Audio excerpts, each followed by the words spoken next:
So this is the speed time graph. Speed time graph में अगर ये पूरा एरिया अंडर द ग्राफ जो है ये फाइंड आउट हम अगर कर लें, right now I am talking about speed time graph.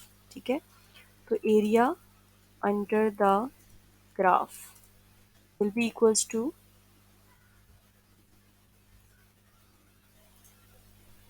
distance traveled.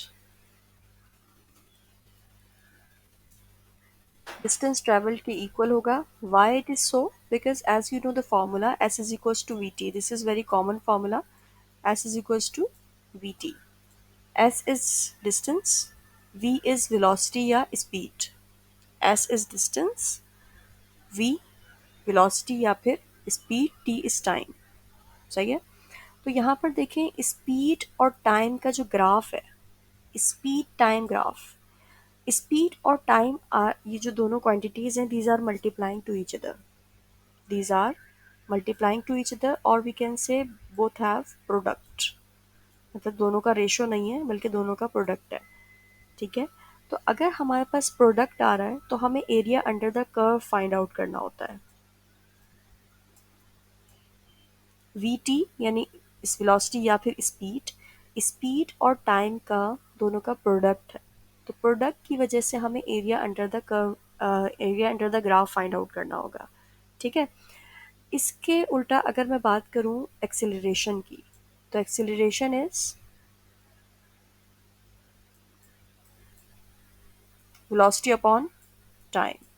Acceleration is velocity upon time. तो देखो ये जो है, देखो ये स्पीड, या मैं अगर वेलोसिटी ले लूँ इसको कि वेलोसिटी इनटू टाइम है, तो ये प्रोडक्ट है। तो प्रोडक्ट जब भी आएगा तो हम प्रोडक्ट के लिए area under the curve find out करेंगे, उसके थ्रू हम डिस्टेंस निकाल लेंगे। ठीक है, लेकिन अगर दो चीज़ें आपस में डिवाइड हो रही हैं, यू कैन सी कि दे हैव रेशो, तो जब भी रेशो की बात आएगी तो हम उसका स्लोप निकालेंगे। सही है, so this slope will be equals to this acceleration.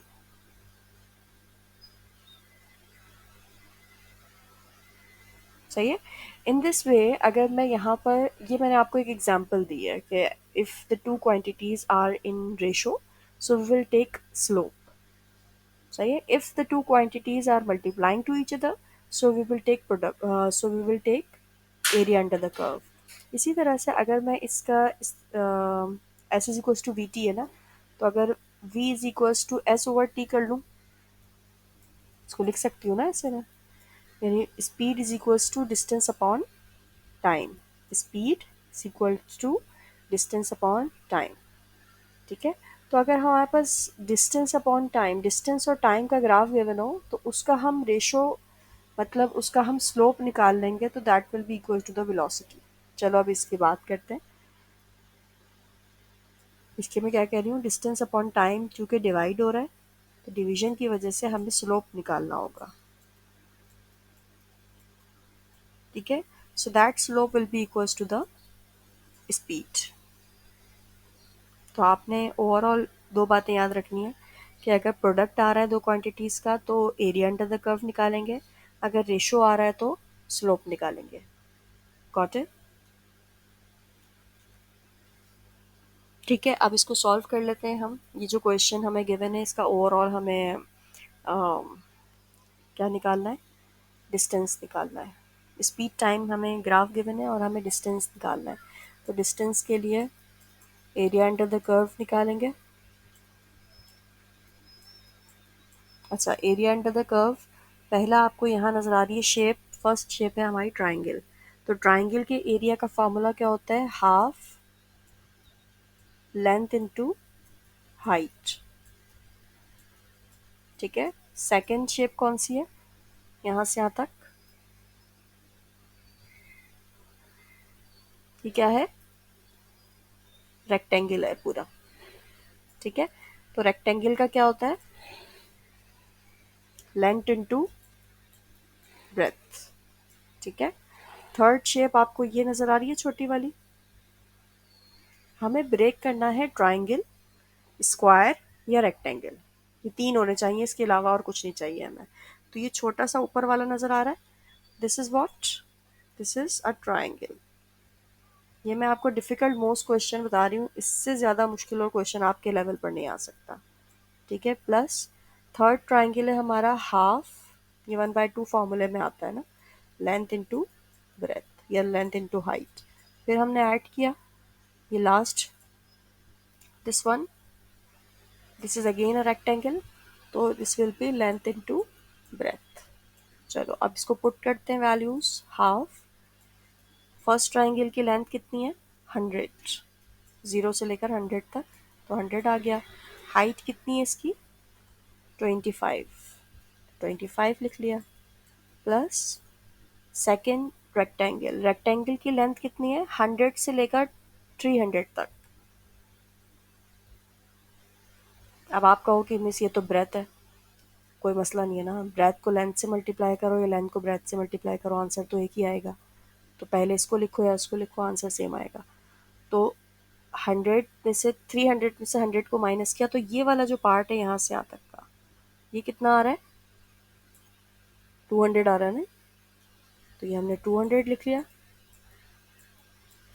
फिर ये इसकी हाइट कितनी है, पूरी है यहाँ से यहाँ तक, इट इज़ 25, सही है, तो ये हमारा आ गया 25। इन द सेम वे आगे सॉल्व करो। छोटा वाला ट्राइंगल, इसकी लेंथ कितनी है, छोटे वाले ट्राइंगल की, 500 माइनस 300 इज 200, तो ये 200 आ गया।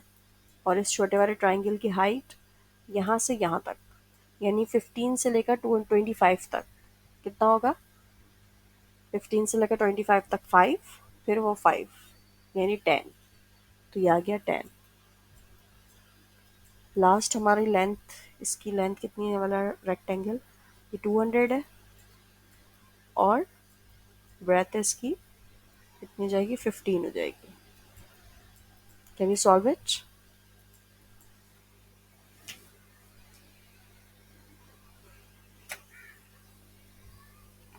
इसको सॉल्व करके आंसर बताओ। इसको पहले कट कर लो, 2 को 100 से कर लो, 2 1 2 250,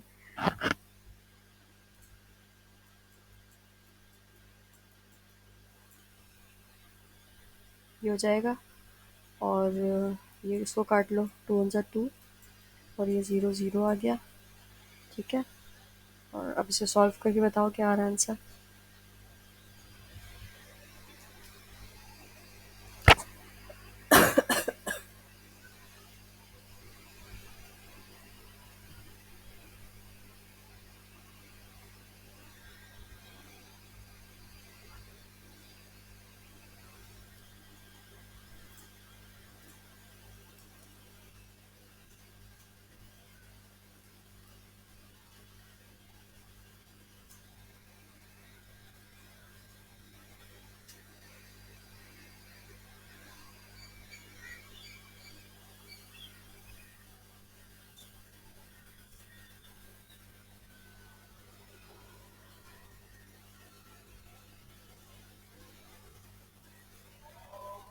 अच्छा,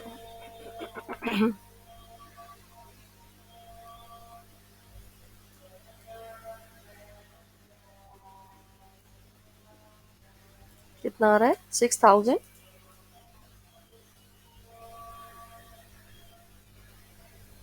6250, ओके।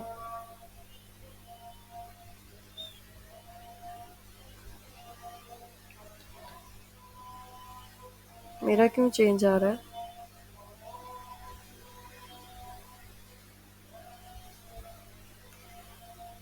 मेरा तो 10,000 समथिंग आ रहा है। 50 multiply by 25 is 1250, 25 multiply by 200 is 5000, do it again, 200 multiplied by 25 is 5000, 100 multiplied by 10 is 1000, और 200 multiplied by 15 is 3000। तो इन सबको ऐड करेंगे तो कितना आएगा, कोई एक ज़ीरो आपने कम डाल दिया होगा, देखो नबीहा जल्दी से।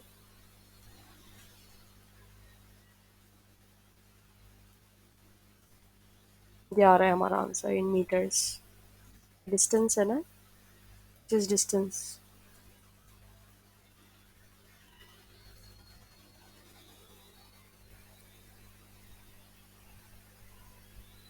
सही आ गया? ठीक है। तो this is the way how we can find out the distance from the speed time graph.